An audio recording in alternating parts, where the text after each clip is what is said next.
სამეგრელოში მოველდა საქართველოს ვნახე. წმინდა ილია მართლის ეს სიტყვები საქართველოს უძველესი ისტორიული კუთხის ყველა სტუმრის შთაბეჭდილების გამოხატვაა.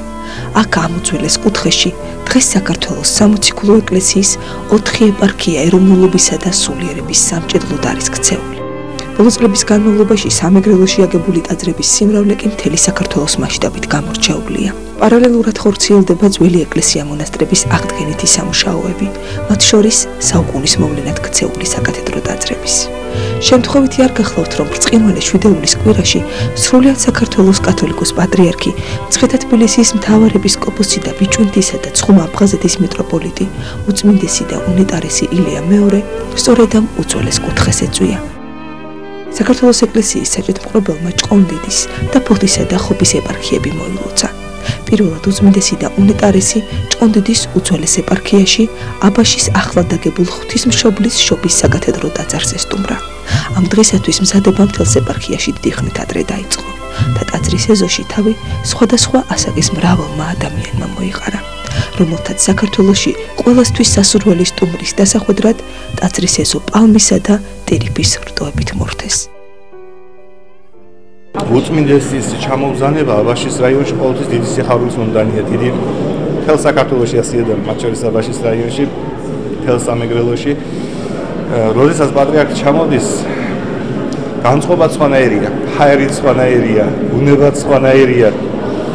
ხალხი კი არა, ბუნებაც ხდება პატრიარქს გახარებული და ეს უზომო სიხარულია ჩვენი მამამთავარი ჩამოდის და შეგვაძლებინოს სოფალ მამათა რომ ღირსნი ვიყნეთ პატრიარქის აი იმ გალოცვისა, რომელსაც ის ყოველთვის ასე გულღიად, გულთბილად დაგულოცავს ხოლმე. ძალიან უყვარს სამეგრელოს ჩამოსვლა, ვიცით პატრიარქს, იყო შემთხვევები, როდესაც აი გავიხსენო ერთი მოვლენა აბაშის რაიონში რამოდენიმე წლის წინ საშინელი გვალვა იყო მოსახლეობა შეაწუხა ამ გვალვა და პატრიარქი რო ჩამოვიდა პირველი რაც შეძნა თანარაიონელობა შეჭივლეს იყო რომ უწმინდესო გვალვა და ვიცით თქვა იწვიმებს შვილებო და მართლაც იმ საღამოს ისეთი წვიმა მოვიდა რომ მთელი მოსახლეობა პირჯვარს იწევდა ამ დაიჩვენა პატრიარქმა და მისმა მადლმა მოაწიმაო და ასე რომ უზომოსი ხარულია ჩემთვის პატრიარქი ჩამოსვლა ყოველთვის. ჩვენი სულიერი მამა მოგზაურდება და უნდა დავხვდეთ ისე როგორც საჭიროა. დიდი სიხარულით პატრიარქს ველოდებ. ჩვენი უწმინდესი ძალიან გვიყვარს. ძალიან გვიხარია რომ დღეს აქ საქართველოს პატრიარქი ჩამოდის. ჩვენ ძალიან გვიხარია რომ აქ პატრიარქი ჩამოდის, იმიტომ გაგვაქვს ცეკვები და ორი ცეკვა ცეკვავთ. ძალიან მოგწონს საქართველოს პატრიარქი.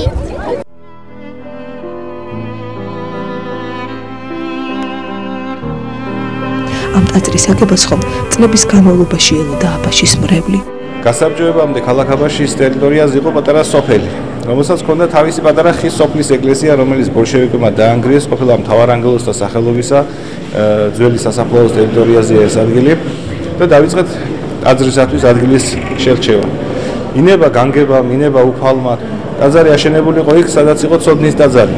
ანუ აი ამ შენობის ადგილას იდგა ყოფილი მეორე საშუალო სკოლა ქალაქისა, რომელიც სამოქალაქო ომის დროს სამეგრელოში განვითარებული მოვლენების 93-94 წლების მოვლენების შედეგად ხანძარმა იმსხვერპლა, იყო გაუკაცრიელებული ადგილი, იყო გაპარტახებული, ყოველად ასე ვთქვათ, მიუვალი ადგილი, ქვეწარმავლების საბუდარი, ბავშვების გაშვება ახლო-ახლოში ყველას ეშინოდა და ინება უფალმა რომ ეს ადგილი ყოფილიყო სატაძრო ადგილი.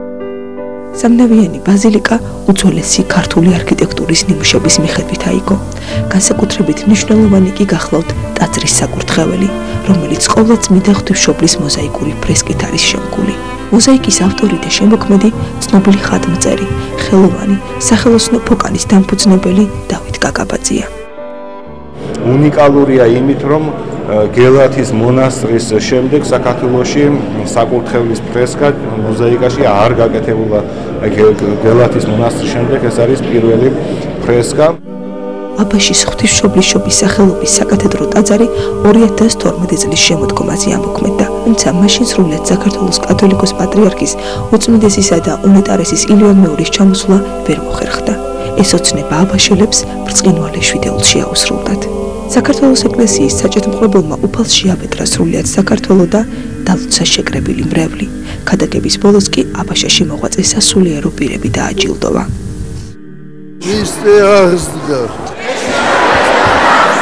მშვიდობა, სიხარული და სიყვარული სუფევდეს მთელ საქართველოში. ამინ. გალოცვილი და გახარებული გამყოფოთ მამაზე სერგო.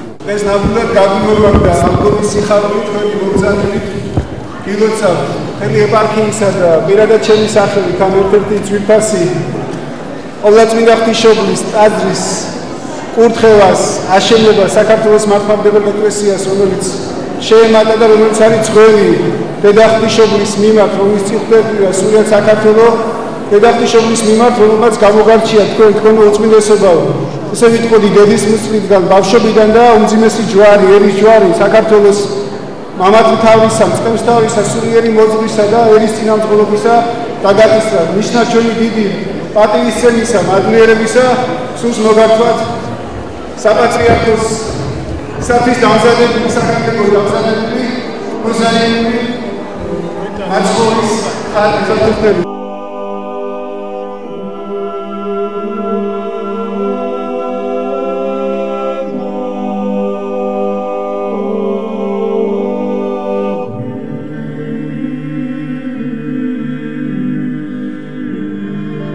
აბაშის ყოვლადწმინდა ღვთისმშობლის საკათედრო ტაძრის მოლოცვის შემდეგ სრულიად საქართველოს კათოლიკოს პატრიარქი და მისი თანხმლები წმინდა სინოდის წევრები და სხვა სასულიერო და საერო პირები ფოთისა და ხობის ეპარქიაში გაემგზავრნენ. ეპარქიის შესასვლელთან უწმინდესსა და უნეტარეს ბრევლი მიეგება, რომელთა დალოცვის შემდეგ საქართველოს ეკლესიის საჭიროებელი ხობის ახლად აგებულ საპატრიარქო რეზიდენციაში მიბრძანდა და ღვთისმშობლის შობის სახელობის ტაძარი მოილოცა. ერთი იყოს მთელი ფარველი სრულიად საქართველოსი. მშვიდობა, სიხარული და სიყვარული სუფევდეს თქვენთან და მთელ საქართველოში. თქვენი მოგზაურობა, თქვენი უზრუნველობა ძალიან დიდი პატივია და ძალიან დიდი გეშია და დიდი იმედია ჩვენთვის, რომ თქვენი მოწაფურთხევა ჩვენ კიდევ უფრო გაგვაძლიერებს იმისათვის, რომ ყველაზე უფრო მეტი გაკეთდეს, რაც განსაკუთრებით ჭირდება ჩვენს ქვეყანას. ხობის საპატრიარქო რეზიდენციისა და მასში შემავალი სამონასტრო კომპლექსის მშენებლობა 2007 წელს დაიწყო. პატრიარქის რეზიდენციისა და სამონასტრო კომპლექსის ქტიტორი, პარლამენტის წევრი, ხობის მაჟორიტარი გოდერძი ბუგიაა. ამ ტაძრის მშენებლობა დაიწყო 2007 წელს. პროექტი შედგა 2007 წელს და მეობის კურთხევით და პატრიარქის კურთხევით, რა თქმა უნდა, დაიწყო მშენებლობა. ტაძარი არის კაცხში არის ესეთი ტაძარი 6 აბსიდიანი, რომელიც ქრისტეს მონოგრამას გამოსახავს თავის გეგმაში რა. და მას ნავებში გვერდში აქვს კიდევ მიშენებული აქვს გალერეა და გალერეებში არის ორი ტაძარი აღმოსავლეთით. ერთი არის წმინდა გიორგის სახელობისა და ერთი არის წმინდა ნიკოდოზის სახელობისა. თვითონ მთავარი ტაძარი კი არის ტაძრად მიყვანებისა, ღვთისმშობლის ტაძრად მიყვანების სახელობის ტაძარია. 11 მაის კვირაცხოვლობის წინა დღეს სრულიად საქართველოს კათოლიკოს პატრიარქი უწმინდესი და უნეტარესი ილია მეორე ფოთისა და ხობის ეპარქიაში მდებარე უძველეს ტაძარს, სამეგრელოს განსაცავად შერაცხულ ნოჯიხევის ღვთისმშობლის მიძინების ტაძარს ესტუმრა, სადაც მას მრავალრიცხოვანი მრევლი და სასულიერო პირები დახვდნენ. მე გულითადად კიდევ ერთხელ მოგესალმებით ყველას ამ დიდებულ დღეს აღდგომის შვიდეულში და შევთხოვ უფალს, რომ უფალმა ძალიერსათვის მოსცეს, უფალმა აკურთხეს ერითვისი მშვიდობით. მშვიდობა და კურთხევა, თლიანობა, ურთიერთპატივისცემა, სიყვარული მოგმადლოს უფალმა. დალოცვილი და გახარებული იყავით თქვენ და სრულიად საქართველოს. ამინ. ქრისტე აღსდგა. საქართველოს ნებისმიერ მხარეში, ნებისმიერ კუთხეში თქვენი მობრძანება ეს არის ზეიმი, შეუდარებელი. ვხარობთ იმიტომ კიდევ რომ ეს ადგილი, სადაც თქვენ ბრძანდებით, ძალიან ბევრს იტევს თავის მეხსიერებაში, როგორც ჩვენ სიხარულს ისე ჩვენს ტკივილს და განსაკუთრებულია და ერთ-ერთი გამორჩეული ეს მონასტერი, რამე თუ სწორედ აქ ინახებოდა ჩვენი სულიერი და კულტურული საგანძური, რომელიც შემდგომ კომუნისტური რეჟიმის პერიოდში გადაბრძანებული იქნა მუზეუმებში. აქ არის დადიანების საგვარეულო საკლდამა, სადაც განისვენებს წმინდა ცოტნე აღსარებელი ეს განსაკუთრებული პატივია თვითეული ჩვენთაგანისთვის და დღეს ძალიან დიდი ზეციური ნიშანია თქვენი აქ მობრძანება, ნიშანი დიდი კურთხევისა, ნიშანი დიდი დალოცვისა, ნიშანი ხვალინდელი დღის სიკეთისა და გამარჯვებისა, ნიშანი სიცოცხლის სიკვდილზე გამარჯვებისა. ნოჯახევის ყოვლადწმინდა ღვთისმშობლის მიძინების ტაძარი მე-13-მე-14 საუკუნეებში ააგებული. ტაძრის აშენება გუბას მეფის, დავით აღმაშენებლის, თამარ მეფისა და ცოტნე დადიანის სახელებს უკავშირდება. აკაკი წერეთელს სწორედ ამ მონასტრისთვის მიუძღვნია პოემა ნათელა. ტაძარი შემკულია ჩუქურთმებითა და ფრესკებით. საბჭოთა ხელისუფლების დამყარებამდე სწორედ აქ იყო დაცული ღვთისმშობლის კვართი, წმინდა გიორგის, წმინდა მარინეს, წმინდა კვირიკეს, წმინდა ნაწილები, ასევე თამარ მეფის გულსაკიდი ჯვარი და სხვა. არქანჯელო ლამბერტი პირდაპირ მითითებას იძლევა წმინდა ნაწილების ხობის მონასტერში არსებობის შესახებ, მაგრამ ვის მიერ ან როდის იქნა ჩამოტანილი, ამაზე არაფერს ამბობს. ის აღნიშნავს, რომ ხობის მონასტერში აჩვენებდნენ ღვთისმშობლის პერანგს, რომელსაც იქაურები დიდ პატივს სცემენ.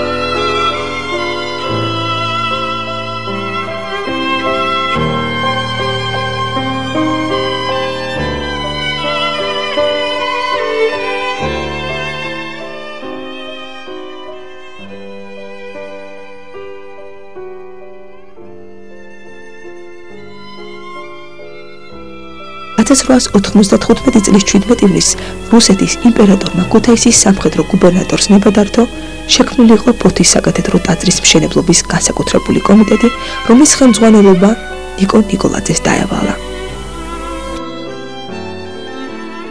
გამოცხადა კონკურსი, შეიქმნა რამდენიმე პროექტი. პირველი პროექტის მიხედვით უნდა აშენებულიყო სამთავისის ტიპის არქიტექტურული ნაგებობა, მაგრამ ეს ნაგებობა, ეს პროექტი დაიწუნა გუბერნატორმა და უფრო მასშტაბური შენობის აშენება შეუკეთა ქალაქს.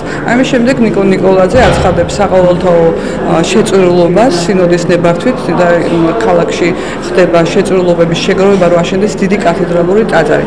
კათედრალურ ტაძარზე გამოცხადებული კონკურსში გაიმარჯვა პროექტმა, რომელიც აია სოფიას შემცირებულ მასშტაბს წარმოადგენდა. მხოლოდ ნიკო ნიკოლაძემ ითხოვა, რომ ტაძრის ფასადი შემკული იყო ცნობილი ქართული ხუროთმოძღვრული ძეგლებზე არსებული რელიეფებით, რომ აი ეს სინთეზი მომხდარიყო ქართული და ბიზანტიური სტილის. 1906 წლის 14 სექტემბერს ჯვართამაღლების დღესასწაულზე გურია სამეგრელოს ეპისკოპოს გიორგის ტაძრის საძირკველი საზეიმო ვითარებაში უკურთხებია. თითქმის 1 წლის განმავლობაში მოხდა კილობეტონის კონსტრუქციის ამოყვანა და გუმბათზე ჯვრის აღმართვა. 1 წელიც არ დასჭირდა იმას, რომ ესეთ მასშტაბური შენობა აშენებულიყო. 300-ზე მეტი ხელოსანი მუშაობდა კათედრალური ტაძრის მშენებლობაზე, თვითონ აქტიურად იყო ჩაბმული ყველა პროცესში დაწყებული საძირკველი და დამთავრებული გუმბათის დაფარვით და 1907 წლის 22 მაისს მოხდა გუმბათზე ჯვრის აღმართვა. ეს არის ამ ტაძრის ისტორია. აი ამის შემდეგ წყვეტა გაქვს ინფორმაციაში, არ გვაქვს ზუსტი ცნობები იმის შესახებ. ვიცით რომ 1921 წლიდან ტაძარი 17 წლიდან არ ვიცით, მაგრამ 21 წლიდან ტაძარი არ ფუნქციონირებს და 1936 წელს მისი დანგრევა იყო გადაწყვეტილი. გადაწყვეტილი, მაგრამ ბერიას უთქვამს, რომ მისი დანგრევა ბევრად უფრო რთული იქნება, დიდ ხარჯებთან იქნება დაკავშირებული და მოდი გადავცეთ თეატრსო და ასე გადაეცედა განთავსდა შიგ თეატრს. დამოუკიდებლობის აღდგენის შემდეგ საქართველოს ეკლესიასა და თეატრის დაშორის დავა დიდხანს გრძელდებოდა. საბოლოოდ კი ფოთის საკრებულოს გადაწყვეტილებით შენობა ეკლესიას გადასცეს. 2005 წლის ნოემბერში საქართველოს პრეზიდენტმა მიხეილ სააკაშვილმა ტაძრის გასახები სრულიად საქართველოს კათოლიკოს პატრიარქს, უწმინდესსა და უნეტარეს ილია მეორეს გადასცა. საუკუნოვანი ლოდინის შემდეგ ფოთის განახლებული აია სოფიად წოდებული საკათედრო ტაძარი სრულიად საქართველოს კათოლიკოს პატრიარქმა უწმინდესმა და უნეტარესმა ილია მეორემ და წმინდა სინოდის წევრებმა აკურთხეს.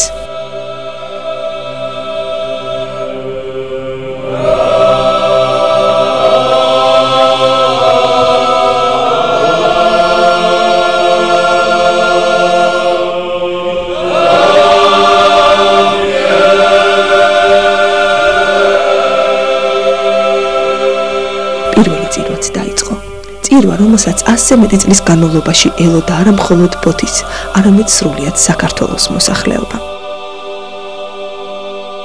ეს ტაძარი არის აღდგომის სახელობის და სიმბოლოა საქართველოს განახლების და აღდგომის. დღეს ჩვენში შევთხოვეთ უფალს, რათა მოგვანიჭოს უფალმა მშვიდობა და სულთა ჩვენთა დიდი წყალობა. ადამიანის ცხოვრება, ისევე როგორც მთელიერის ცხოვრება, განსაცდელებითაა სავსე, მაგრამ ჩვენ უნდა გვახსოვდეს, რომ უფალი განაგებს ამ ქვეყანას და ყოველი ადამიანის ბედს და უფალი იქ წვეთს და აღსრულდება.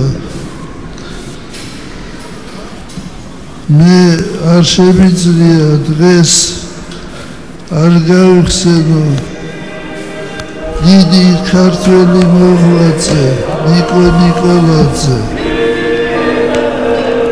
ეს ადამიანი იყო ქალაქის თავი, მეთაური და მისი უშუალო ჩარევით და მოღვაწეობით იყო აშენებული ეს ქალაქი და ეს წმინდა ტაძარი. წმინდესმა და უნეტარესმა მეუფემ ჩვენმა სრულიად საქართველოს კათოლიკოს პატრიარქმა ილია მეორემ აკურთხა ფოთის საკათედრო ტაძარი. ისტორიული კოლხეთის ამ უძველეს ადგილს ახსოვს ჩვენი დიდი წარმატებებიც და დაცემაც. მაგრამ უფლის შემწეობით კვლავ ფეხზე წამოდგომა ეს ჩვენი ერის სასიცოცხლო თვისება იყო და არის. დღეს აღსრულდა სამართალი ფოთის საკათედრო ტაძარი, რომელიც მე-20 საუკუნეში ათეისტური მმართველობის ხანაში სხვა დანიშნულებისა იყო, კვლავ დაუბრუნდა ეკლესიას, ეპარქიას და ამიერიდან იქცევა ამერიმერის ერთიანობის სიმბოლოდ. ეს არის უდიდესი დღე, უწმინდესი ჩვენთვის ყველა ქართველი მართლმადიდებლისთვის. ეს არის არა მარტო წმინდის სიმბოლო, არამედ სისპეტაკის სიმბოლო, გულწრფელობის სიმბოლო, სიყვარულის სიმბოლო და მისი ჩამობრძანება ძალიან დიდი მნიშვნელობა. ამ ქალაქში განსაკუთრებით ასეთ დიდი მადლი იღებება დღეს და რაღაცნაირი შეგრძნებაც კი გვეუფლება, იცით, როცა დღევანდელი დღის, ალბათ ვერც ვასრულბიერებთ დღევანდელი დღის სიღრმეს და სიდიადეს. დღეს მე ვიტყოდი, რომ ფოთის და არა მარტო ფოთის ისტორიაში, მთლიან საქართველოს ისტორიაში ერთ-ერთი უმნიშვნელოვანესი დღე არის. გაიხსნა დიდებული ტაძარი, საკათედრო ტაძარი ქალაქ ფოთში. ღვთისმადლით მრევლის სიმრავლეს სიცოტავეს არ უჩიოდა ფოთის ტაძრები, თვითონ საკათედრო ტაძარი და დღეს ხალხი ბედნიერია და ულოცავ ამ დღეს სრულიად საქართველოს. ჩემთვის ეს დღე ძალიან მნიშვნელოვანია, ყველა ფოთელილო და ამ დღეს, მათ შორის მეც და ძალიან ბედნიერი ვარ იმით, რომ პატრიარქი ჩამოვიდა, ჩემი ტაძარი გაიხსნა, უკვე დიდი ხანია გახსნას აპირებდნენ და ძალიან მოხარულია. მშვიდობებით საქართველოს ულამაზეს კუთხეს სამეგრელოს და კიდევ ერთხელ ვილოცავთ ყველა მართლმადიდებელ ქრისტიანს ამ ულამაზესი ტაძრების გახსნას. მათი მადლი გვფარავდეს.